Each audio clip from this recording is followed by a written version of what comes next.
اتدرون من المفلس، تم جانتے ہو مفلس کسے کہتے ہیں؟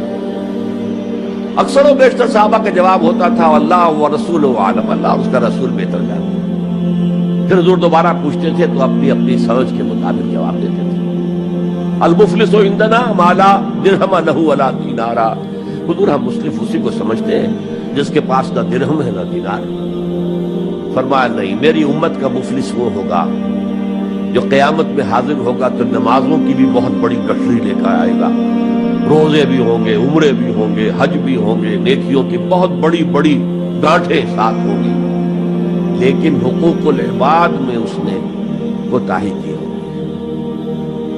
قد اکل مال ھذا، اس شخص کا مال ہڑپ کر لیا ہوگا غلط طریقے سے، بہنوں کا حصہ وراثت میں کھا لیا ہوگا، کسی پر تہمت لگائی ہوگی، کسی کی غیبت کی ہوگی، اور وہ سارے دعوے دار جمع ہو جائے، اللہ اس شخص نے میرے ساتھ یہ کیا، اللہ اس شخص نے میرے ساتھ یہ کیا، تو اس کی نیکیاں سب دے دی جائیں گی۔ اچھا بھائی وہاں کوئی اور کرنسی تو ہے نہیں کہ اتنے ہزار جرمانہ یا اتنا لاکھ جرمانہ، اچھا تم اس کی نمازیں لے جاؤ، تم اس کے روزے لے جاؤ، تم اس کے حج اور عمرے لے جاؤ، خالی ہو گیا، اور دعوے دار اب بھی باقی ہیں، تو ان کے گناہ اب ان کے حساب میں پڑنے شروع ہو گئے، اور وہ ان کے گناہوں کے بوجھ تلے دب کر جہنم میں جھونک دیا جائے۔ یہ مفلس ہے۔